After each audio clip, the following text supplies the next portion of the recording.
Bienvenidos a su canal de la Iglesia Bíblica Bautista, Razón para Vivir, con el pastor Jared Suárez.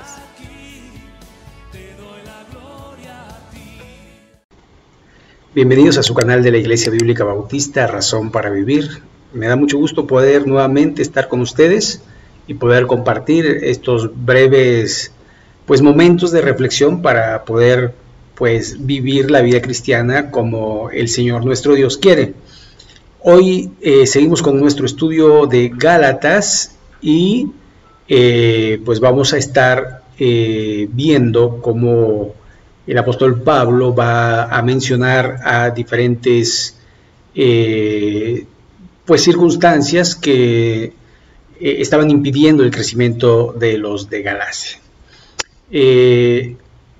Vamos a ver del 11 al 23. El ministerio de Pablo. Mas os hago saber, hermanos, que el evangelio anunciado por mí no es según hombre, pues yo ni lo recibí ni lo aprendí de hombre alguno, sino por revelación de Jesucristo, porque ya habéis oído acerca de mi conducta en otro tiempo en el judaísmo, que perseguía sobremanera a la iglesia de Dios y la asolaba, y en el judaísmo aventajaba a muchos de mis contemporáneos en mi nación, siendo mucho más celoso de las tradiciones de mis padres.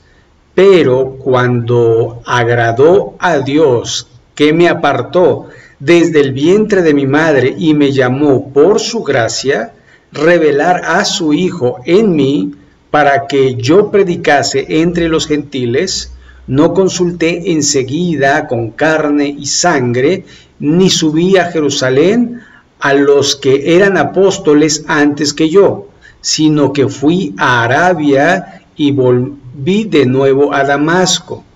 Después, pasados 3 años, subí a Jerusalén para ver a Pedro y permanecí con él 15 días, pero no vi a ningún otro de los apóstoles, sino a Jacobo, el hermano del Señor. En esto que os escribo, he aquí delante de Dios, que no miento. Después fui a las regiones de Siria y Cilicia, y no era conocido de vista a las iglesias de Judea, que eran en Cristo, solamente oían decir: aquel que en otro tiempo nos perseguía, ahora predica la fe que en otro tiempo asolaba, y glorificaban a Dios en mí. Pues vamos a orar a nuestro Dios. Señor y Padre, gracias por tu palabra, gracias también por la vida del apóstol Pablo, porque él no oculta lo que fue y lo que hiciste tú por él, y que nosotros, Señor, podamos también dar testimonio de lo que fuimos antes de Cristo, pero de lo que somos después de Cristo. Ayúdanos a entender tu palabra y a poder vivirla conforme al propósito por el cual nos has llamado. Y en el nombre de Jesús, amén. Entonces el apóstol Pablo dice: mas os hago saber. El apóstol Pablo seguramente para que se constatara por propia voz, por propia palabra, aquellos rumores que se podrían estar diciendo acerca de él mismo, él dice: os hago saber, hermanos, que el evangelio anunciado por mí no es según hombre, es decir, no es mío, no es ni de Pedro, ni de Juan, ni de nadie, es de Dios, es de Cristo. Verso 12, pues yo ni lo recibí ni lo aprendí de hombre alguno, sino por revelación de Jesucristo. Y aquí el apóstol Pablo es que va a escalar al Señor Jesucristo de un hombre común a Dios. El apóstol Pablo nos va a decir que Cristo es Dios. Verso 13, porque ya habéis oído acerca de mi conducta en otro tiempo, que en el judaísmo, que perseguía sobremanera la iglesia de Dios y la asolaba. Entonces el apóstol va a reconocer, de hecho usted puede ver desde el capítulo 7 al 9, porque en el 9 se narra la conversión del apóstol Pablo, allí en el libro de los Hechos, cómo él hacía todo esto. Y en Hechos capítulo 8, en el verso 3, mire lo que dice: Saulo asolaba la iglesia entrando casa por casa, arrastraba a hombres y a mujeres y los entregaba a la cárcel, ¿verdad? Ahí en el 22, 4 y 5 dice: perseguía yo este camino hasta la muerte, prendiendo y entregando en cárceles a hombres y a mujeres. Y en el 26, 9, 11, yo ciertamente había creído mi deber hacer muchas cosas contra el nombre de Jesús de Nazaret, lo cual también hice en Jerusalén. Yo encerré en cárceles a muchos de los santos, habiendo recibido poderes de los principales sacerdotes, y cuando los mataron yo di mi voto. Y bueno, aquí vemos cómo el apóstol Pablo estaba involucrado, pero esto lo va a narrar en su defensa, ¿verdad? Pero si lo ve usted allí desde el 7, desde la muerte de Esteban, y luego cómo él pedía cartas precisamente para perseguir, y cómo en el 9 fue a Damasco a aprender y a perseguir a los que se habían convertido a Cristo, y ahí fue donde se convierte. Verso 14, y en el judaísmo aventajaba a muchos de mis contemporáneos en mi nación, siendo mucho más celoso de las tradiciones de mis padres. Y esto de alguna forma nos muestra que Pablo aventajaba en lo que es conocimiento y práctica de la religión judaica.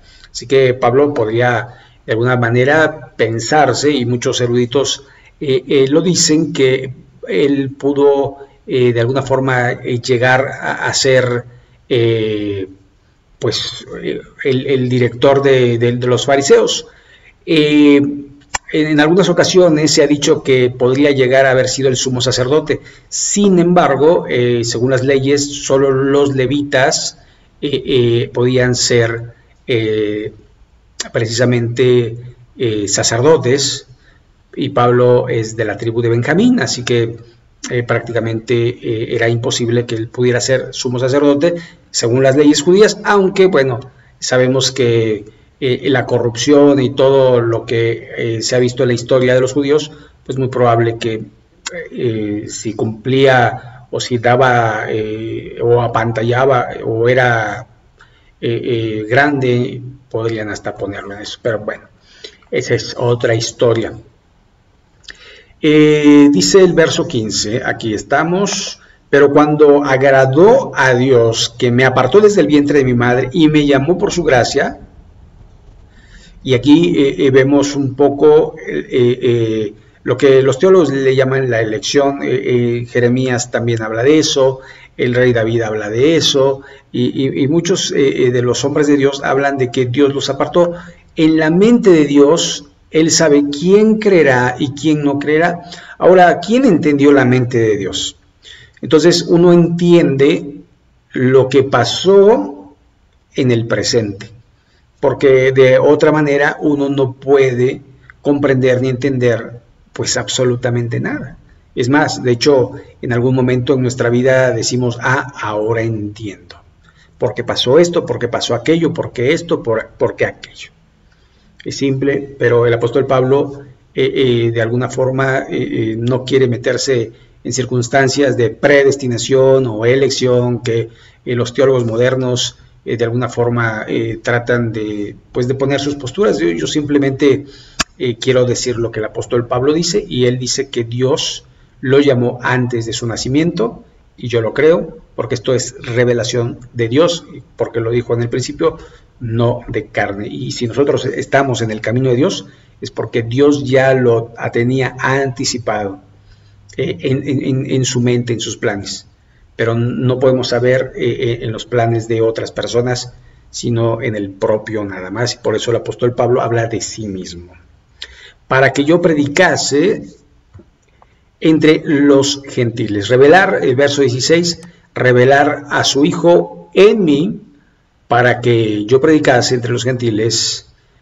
No consulté enseguida con carne y sangre, que es una de las tentaciones que nosotros tenemos, ir y preguntar si estamos bien, si estamos mal, qué pasó y demás. El apóstol se sumió a la oración.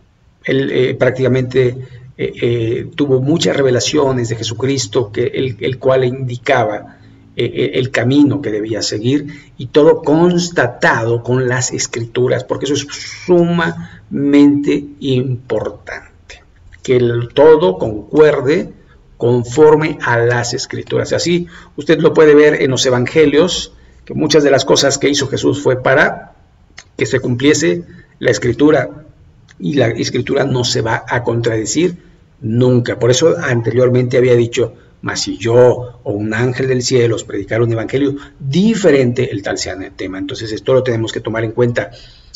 Así que el apóstol Pablo está hablando acerca de cosas que no contradicen la palabra de Dios, sino que la refuerzan en nuestra fe. Y dice, verso 17, ni subí a Jerusalén a los que eran apóstoles antes que yo, sino que fui a Arabia y volví de nuevo a Damasco. No se menciona el tiempo, aunque muchos piensan que el tiempo fueron 3 años, porque después de pasados 3 años subí a Jerusalén. Entonces es muy probable que estuvo en la parte norte de la zona geográfica, pasando Israel, por allá hasta Damasco, y ahí se estuvo preparando, estudiando las Escrituras, porque seguramente tenía muchas preguntas como nosotros las hemos tenido, y quería corroborar qué decía la Escritura, y seguramente el Señor Jesucristo con mucha paciencia le dijo: mira, Pablo, está así, Isaías 53, el Mesías sufriente, el Mesías triunfante, y le iba a explicar todas aquellas cosas, y iban a hablar acerca del arrepentimiento y de la fe en Cristo Jesús. Y ese era el mensaje, y es el mismo mensaje ahora, solo que nosotros queremos meternos o nos metemos en problemas por querer tratar de defender a Dios cuando Dios se puede defender solo, porque Él es Dios. ¿Okay? Verso 18, pasados 3 años subí a Jerusalén para ver a Pedro y permanecí con él 15 días, es decir, en 15 días no me enseñó mucho. Pero no vi a ningún otro de los apóstoles, o sea, solo vi a Pedro. O sea, no vi ni a Juan, ni a Andrés, Jacobo ya había muerto, entonces, pero dice, sino a Jacobo, hermano del Señor, así que este es otro Jacobo, y no es apóstol, aunque era uno de los líderes de la iglesia de Jerusalén. Verso 20, en esto que os escribo, he aquí, delante de Dios, que no miento, es decir, Dios es mi testigo. Dios es el testigo, y de alguna forma la Biblia lo va a avalar y va a corroborar todo lo que él dice. ¿Ok? Así que él está defendiendo su ministerio. Y después, el verso 21, después fui a las regiones de Siria y de Cilicia, y no era conocido de vista a las iglesias de Judea, que eran en Cristo, solamente oían decir: aquel que en otro tiempo nos perseguía, ahora predica la fe que en otro tiempo asolaba, y glorificaban a Dios en mí. Y esto es lo que de alguna forma los líderes tenemos que hacer. Que cuando prediquemos, que cuando exhortemos, que cuando enseñemos, la gente glorifique a Dios, no a nosotros, no a los líderes. Como los profetas en la antigüedad decían: no a nosotros, oh Dios, la gloria, sino a tu nombre. Esto es sumamente importante, porque luego, ahora sí que las glorias, las fanfarrias, los aplausos se los lleva el líder. No, es para Dios. Esto nos tiene que quedar claro. Y uno tiene que ver la arrogancia del líder y decir: él me dice que tengo que adorar y glorificar a Dios, pero le gustan pues los aplausos y las gracias y las que lo eleven. Pues no. Así que tenemos que confiar en la palabra, tenemos que confiar en Dios, y los líderes de alguna manera estamos puestos para ayudar, para edificar, pero a nosotros se nos ha dado esa gran responsabilidad y también ese gran privilegio, pero es para la gloria de Dios. Muy bien, pues vamos a concluir orando. Señor y Padre, gracias porque tuya es la gloria y a ti te honramos porque tú eres Dios y te rogamos que nos ayudes en nuestra vida a poder mostrar a Jesucristo sobre todas las cosas. Bendice tu palabra, bendice a las personas que lo escuchan para la gloria y la honra tuya. Y en el nombre de Jesús, amén. Muy bien, pues espero que sea de bendición este pequeño estudio y que pueda edificar sus vidas y sobre todo que demos gloria a Dios por lo que hace a través de su palabra. Pues le invitamos, ¿verdad?, nuevamente que se suscriba si no lo ha hecho, que le dé like y que pues pueda seguirnos y que podamos pues edificarnos para la gloria de Dios. Nos vemos en el próximo video, si Dios lo permite. Gracias.